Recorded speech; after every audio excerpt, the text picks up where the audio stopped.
On the day of my daughter's funeral, my parents were nowhere to be found. Worried, I called them. My mother sighed and said, "There's no point in us going. Your sister and I are just relaxing." Then I heard my sister laugh. "We're having cocktails on a beach in Hawaii. Stop bringing up sad stuff, okay?" I quietly cut all ties with them. And when they came back, what waited for them was the day we laid my daughter to rest. My parents were conspicuously absent. Worried, I called them. My mother sighed. "There's really no point in us coming. Your sister and I are just relaxing." Then my sister chimed in with a laugh. "We're having cocktails on a Hawaiian beach. Stop talking about sad things, okay?" I quietly decided to cut ties with them right then. When they eventually returned, what awaited them was the stark reality of autumn in Cleveland. Every morning, Melissa Walker would rise early in her modest single-family home, nestled in a quiet Ohio neighborhood, to begin her day. For over a decade, she'd been the school librarian at the local elementary school. Her diligent nature and genuine affection for children had earned her the deep trust of both her colleagues and the parents. "Amy, time to get up," Melissa would call, knocking on her daughter's bedroom door upstairs, but there was never an answer. Of course not. That room was empty now. Habits are stubborn things. Even a month after Amy's passing, Melissa's body automatically went through the motions of waking her daughter. 10-year-old Amy had lost her fight with childhood leukemia the previous month, a year after her diagnosis. Until Amy drew her final breath, Melissa never once left the hospital. While eating breakfast, Melissa's gaze drifted to the family photo on the wall. Taken 3 years prior, it showed what was once a happy family of 3: Melissa, her ex-husband Jason, and a healthy Amy. Though they had been divorced for 3 years, Melissa had kept up a good relationship with Jason. He was a responsible father who took joint custody seriously, and had remained by Amy's side throughout her entire illness. "I wonder what my parents are doing right now," Melissa mused as she picked up her coffee cup. Melissa's parents, Henry and Diana, ran a thriving real estate company in suburban Cleveland. They were always engrossed in their work, proud of their achievements and the affluent lifestyle it afforded them. Their luxurious mansion and expensive cars were a testament to how much they valued social standing. "Money isn't everything," Melissa whispered to herself, looking out the window. For Melissa, her relationship with her parents had always been strained. Growing up, she couldn't recall receiving much affection from them. In Henry and Diana's eyes, Melissa was perpetually not enough. Even when she excelled in school, they'd say, "You could have done better." When she chose to major in education in college, they were disappointed, remarking, "You should have picked a more profitable field." Meanwhile, her younger sister, Cindy, was always their parents' favorite. She worked at their real estate company and lived the life Henry and Diana envisioned. Cindy was successful, vibrant, and in their parents' eyes beloved, at least that's how it seemed to Melissa. "When are Grandma and Grandpa coming?" Amy had asked this countless times during her illness. But Henry and Diana rarely visited the hospital. They always had excuses like important meetings or being in the middle of a big deal, pushing back time with their granddaughter. Though hurt by her parents' coldness, Melissa put on a brave face for her daughter. "Grandma and Grandpa are really busy, but they're very worried about you," she'd say, holding Amy's hand. However, on that early morning when Amy's condition took a sudden turn for the worse, Melissa's first call was to her parents. "Amy's condition has worsened. Please come right away," she pleaded, her voice desperate. But Henry and Diana said they had an important breakfast meeting with clients and promised to arrive in the afternoon. That promise was never fulfilled. Amy passed away quietly just after noon, with Jason and Melissa by her side, without seeing her grandparents' faces one last time. "I need to finish getting ready," Melissa said, standing up to prepare for the day. Today was Amy's funeral, the day to say a final farewell to her beloved daughter. Melissa still couldn't quite believe it. That child with an angelic smile was no longer in this world. While taking her morning shower, Melissa cried. She had resolved that these would be her last tears. She would be strong at her daughter's funeral for Amy, to send her off with dignity until the very end. St. John's Church, surrounded by ancient oak trees, was filled with people who had come to bid farewell to a little angel. More people than expected had gathered for Amy's funeral. Melissa's colleagues from the elementary school, Amy's classmates and their families, neighbors, and relatives who had traveled from afar. They had all come to mourn the bright, intelligent little girl. Melissa stood near the church entrance, quietly greeting people as they arrived. Her ex-husband, Jason, had come early and stood beside her. Even after their divorce, they had maintained a good relationship for their daughter's sake. And their bond had grown even deeper through sharing this grief. "Thank you for coming," Melissa said softly to a fellow teacher. "I brought the book Amy loved," the teacher offered, holding out a book titled, The Big Adventures of a Little Girl. It was the book Amy always borrowed from the school library. The clock showed 10 a.m. 30 minutes until the service was set to begin. Melissa suddenly realized something. Her parents and sister were nowhere to be seen. "Aren't Henry and Diana here yet?" asked her Aunt Martha worriedly. She was Henry's sister and the only person in the family who truly understood Melissa. "They should be here soon. I've contacted them several times," Melissa answered, taking out her cell phone. There were no missed calls or messages from her parents. Melissa took a deep breath, trying to stay calm.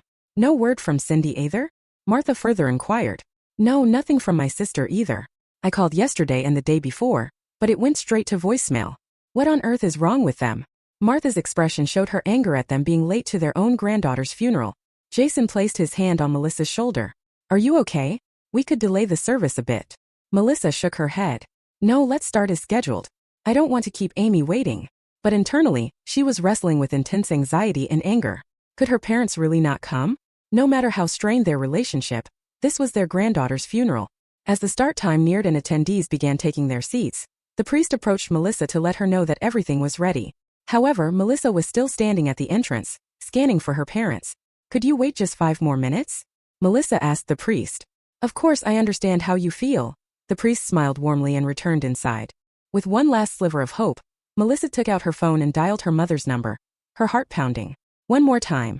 Her parents simply couldn't miss this. After several rings, the call finally connected. Hello.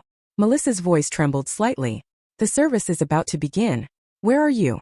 After a brief silence, Diana's voice came through, but it was cold, as if from a great distance, followed by a sigh. Melissa, listen. What's the point of us coming? I'm taking your sister for some refreshment. Melissa couldn't believe her ears. What are you saying? Today is my daughter's funeral. I know, Diana's voice retained its usual iciness, but our being there won't change anything. Amy is gone now. I can't believe this.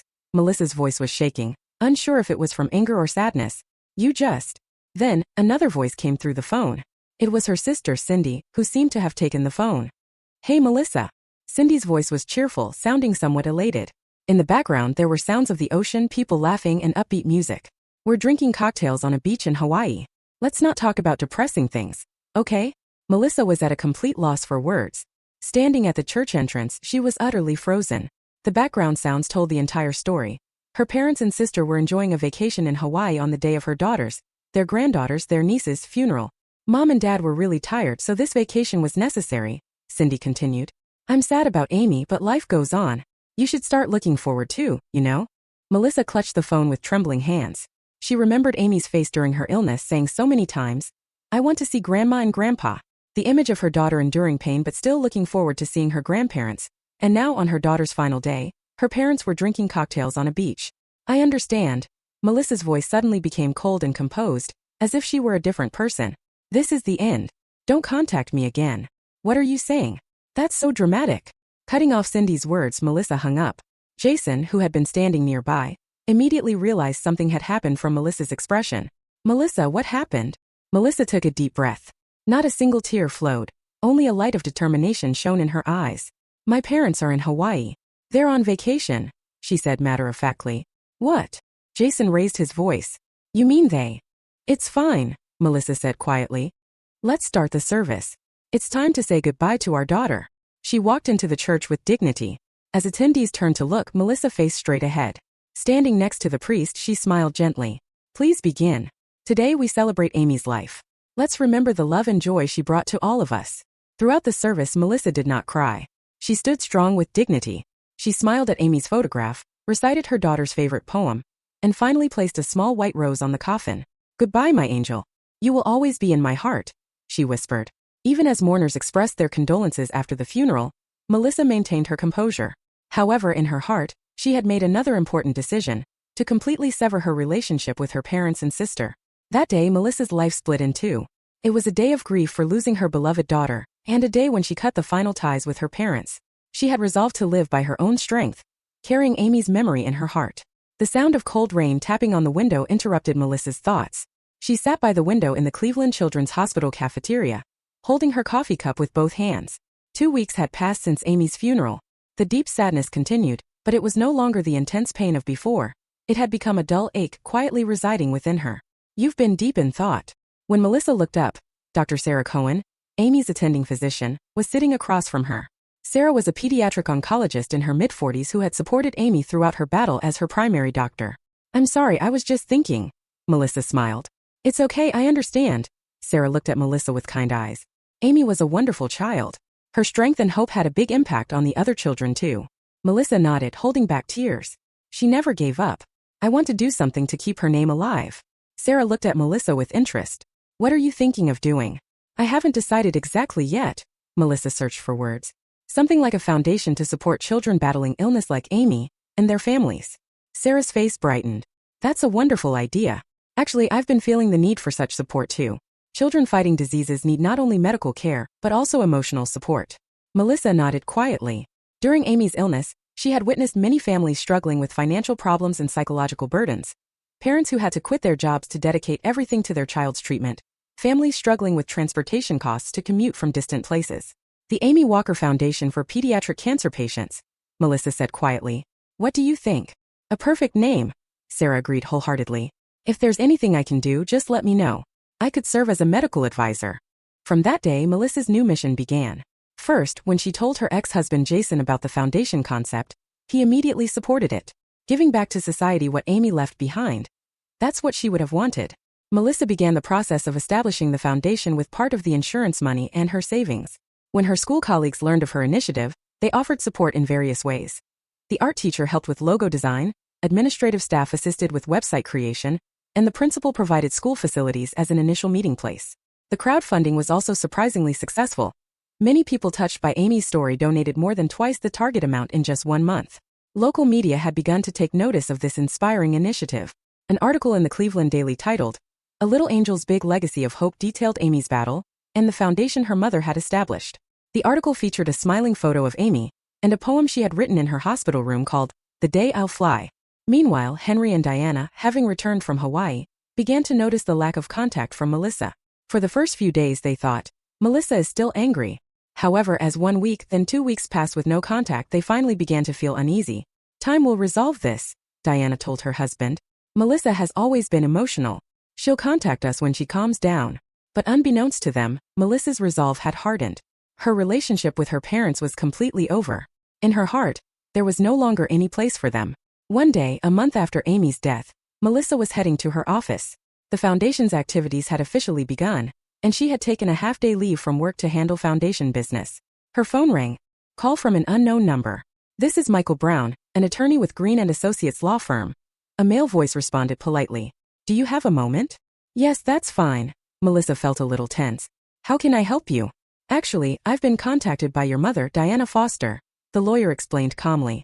Your parents have been trying to reach you, but there's been no response. I have nothing to say to them. Melissa's voice was cold and clear.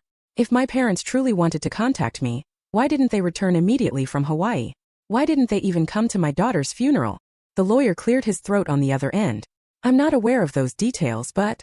Then please relay this message, Melissa said quietly but firmly. I will not be contacting them. I have no intention of ever seeing them again. This decision is non-negotiable. After ending the call, Melissa felt strangely lighter. That afternoon, she made a decision to send her parents the letter Amy had written to her grandparents just before she died. She decided to send the letter through the lawyer. Amy's last message, written in childish handwriting on white stationery. Dear Grandpa and Grandma, I understand you're too busy to visit me, but I wanted to see you just once before going to heaven. Mommy says you have important work, but I feel lonely. Was I a bad girl? Is that why you didn't come to see me? Love, Amy. With that letter, she added a brief note from herself. These are my daughter's last words. The hospital staff has also seen the photos of your Hawaii trip. Please don't contact me again. The day after sending the letter, Melissa's phone showed a dozen missed calls, all from her parents. But she didn't answer any of them. She ignored all emails and voicemails. Her resolve was firm. The following week, an event was held for the opening of the foundation's office. It was a small space in a corner of Cleveland Children's Hospital, but it was filled with hope. Many people gathered to celebrate the foundation's launch. As Melissa was finishing her speech, Henry and Diana appeared at the entrance. Diana's eyes were red from crying, and Henry's expression was filled with anguish. Cindy was not with them. As they tried to approach Melissa, Dr. Sarah and Jason stepped in front of them. Please don't upset Melissa today, Sarah said in a calm, professional voice. This is an important day for her and Amy. But we want to. Diana began, but Jason interrupted. That's enough. Melissa has made it clear she doesn't want to see you. Please respect that. Henry tried to protest, but noticing the cold stares from those around, he fell silent. They seemed to finally understand that they were completely isolated from everyone present. That night, Melissa slept peacefully for the first time in a long while. In her dream, Amy appeared. Mom, it's okay. I'm watching over everyone, she smiled. When she woke up, tears were streaming down Melissa's cheeks, but these tears came not from sadness, but from quiet relief and determination. Her life from now on would be dedicated to carrying on Amy's legacy and supporting families experiencing the same suffering. And as for her relationship with her parents, that door was closed forever. On an autumn afternoon, as the trees began to turn vibrant colors, the conference room at Cleveland Clinic was bustling with people. Local political and business leaders, medical professionals, and children battling cancer, along with their families, had all gathered to celebrate this special day. Today, Cleveland Clinic is proud to announce that a new section of the pediatric ward will be named the Amy Walker Wing, declared Dr. Robert Simmons, the hospital director, from the podium. Amy's short life and the dedicated work of the foundation established by her mother, Melissa Walker, have deeply impacted our entire community. As applause erupted from the audience, Melissa sat quietly next to Jason. 3 months had passed since Amy's death. During this time, her foundation had achieved remarkable growth. Thanks to a major donation from a well-known local philanthropist, the foundation was able to provide financial support to families of pediatric cancer patients, hire counselors for emotional care, and even start a program to subsidize transportation and accommodation costs associated with treatment. When Melissa took the stage, the room fell silent. Today, I want to express my gratitude to everyone and share my daughter Amy's dream. Her voice was emotional yet strong. Amy said she wanted to create a place where sick children could play with smiles on their faces. Today, part of that dream comes true. Her brief speech was moving, particularly her final words, which were etched into many hearts. I'm grateful I could be by my daughter's side at the end. I've realized how important it is to have family who stays with you. Every child has the right to be loved. Every child has the right to be surrounded by those who care. Until their final moment. These words were broadcast on the local TV news that night. Henry and Diana watched the news in their living room. Melissa's words pierced their hearts like needles, especially the part about how important it is to have family who stays with you, which seemed clearly directed at them. She won't forgive us, will she? Diana said, holding her wine glass with trembling hands. Henry silently stared out the window. Over the past 3 months, his real estate company had gradually begun losing customers. Long-term clients were terminating contracts one after another, and new clients were decreasing. At first, he thought it was an economic fluctuation, but last week, a former client told him the real reason. To be honest, Mr. Foster, continuing to do business with your company has become a risk to my image. I read the article about Amy's foundation. Remembering those words, Henry grimaced. He could feel the reputation and business he had built over many years beginning to crumble loudly. Have you heard from Cindy? Diana asked. No, she's probably overwhelmed with her own problems. It was last week when Cindy's fiancé's family announced they were breaking off the engagement. They had been in a relationship for many years, but the breakup came suddenly. Henry, in his anger, called the fiancé's father. Why? He demanded. To which the fiancé's father coldly replied, Let me be clear, Mr. Foster. We don't want to be associated with people who skip their sick granddaughter's funeral to party in Hawaii. I cannot allow my son to be connected to such a family. Cindy was furious at this news. That girl's funeral has nothing to do with us. Unfortunately, these words were recorded by one of her fiancé's friends and spread on social media. Within days, people all over Cleveland had heard the recording, and criticism of Cindy poured in. She had to temporarily leave her job and was staying with a friend in another state. The final blow for Henry and Diana came on Sunday at church. They had been dedicated members of this church for years, but now they had no place there. When the pastor praised Melissa's foundation's activities during Sunday service and sought the congregation's support, the gazes directed at them were cold. Christ teaches us to cherish the weak, especially children. The pastor preached passionately. Melissa Walker's initiative is precisely putting that teaching into practice. As our church, let us support this wonderful activity. After the gathering, many church members avoided Henry and Diana, not even greeting them. Margot Pierce, who had been their friend for many years, finally told them the truth. Everyone knows Henry Diana. As Amy's anniversary approached, the local paper ran a feature on Amy and the foundation. That article included the contents of Amy's farewell letter, and how she had wanted to see her grandparents until the very end. Yet we've been misunderstood. Diana desperately tried to explain. At that time we really had important. That's enough, Margot interrupted with a sad face. I'm telling you this because of our 30 years of friendship. You've made a terrible mistake. If you truly regret it, think about Amy first and try to understand Melissa. Diana was speechless. On their way home, she and Henry maintained silence. Having lost their social status, respect, friendships, and most importantly their bond with family, they felt true loneliness for the first time. What should we do? Diana asked in a small voice after a long silence. Henry made a decision. Let's take our last hope. There's a charity event hosted by Melissa's foundation this weekend. Let's go with a donation and try to see her. Do you think she'll meet with us? I don't know, but we have to try. On Saturday evening, Henry and Diana appeared at the charity gala held at the Cleveland Museum of Art, looking tense. They dressed modestly and sat inconspicuously in the back. Henry tightly gripped an envelope containing a substantial donation. When the event host introduced Melissa and she took the stage, the venue welcomed her with warm applause. Melissa spoke calmly about the foundation's activities and future plans. She was no longer a mother crushed by grief, but a strong woman with a mission. After her speech, Melissa began mingling with the participants. Henry and Diana summoned their courage and approached her. "Melissa!" Diana called out in a small voice. Melissa turned around and saw her parents. There was no surprise in her expression, just quiet recognition. "What can I do for you?" Her voice was calm, devoid of emotion. "Please forgive us at that time." Diana began to apologize tearfully. Melissa quietly interrupted. "Forgiveness is not easy, but this foundation's work is about keeping Amy's name alive and supporting families experiencing the same suffering. I appreciate your donation, but I cannot welcome you back into my life." The attendees watched this exchange in silence, and Henry and Diana fully understood for the first time the irreparable consequences their actions had brought. They quietly handed over the envelope and left the venue without another word. A year had passed since Amy's death. It was the season when new green leaves sprout and nature regains life, the time Amy loved most. "Ready?" A voice came from the door. Jason was standing there with a smile. Melissa nodded quietly. "Yes, let's go." Much had changed in this year. Melissa had quit her library job to become a full-time staff member of the Amy Walker Foundation for Pediatric Cancer Patients. The foundation had become recognized throughout the state, partnering with 3 hospitals and supporting dozens of families each month. And another change, Melissa and Jason's relationship. Through the tragedy of losing their daughter, the two had begun to grow close again.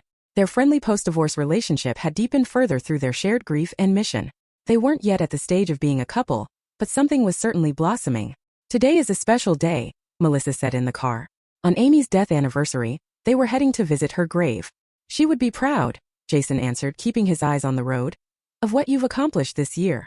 When they arrived at the cemetery, they walked quietly. As they approached Amy's grave, an unexpected sight met their eyes. A small bouquet had already been placed there.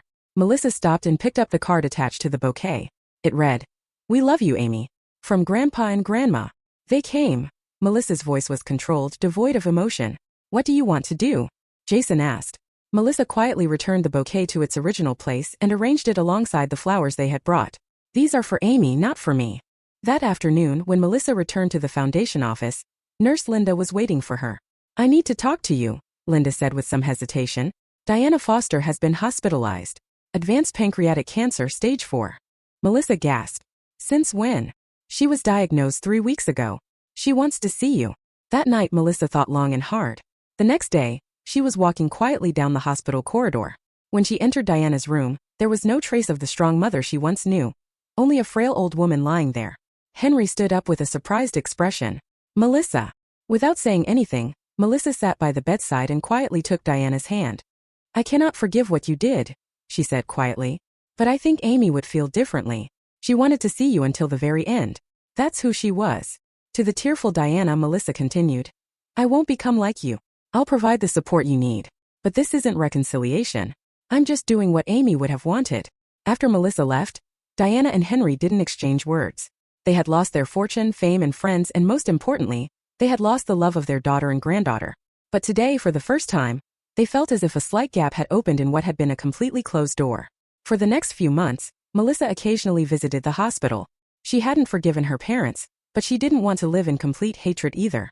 On Amy's second death anniversary from her hospital bed, Diana quietly said to Melissa, "She really was a special child, wasn't she?" Melissa answered while gazing out the window, "Yes. That's why I don't want to do anything that would tarnish her memory." Some relationships cannot be repaired. But Melissa was beginning to think that forgiveness might be possible, little by little. Not for herself, but for Amy. For her daughter watching from heaven.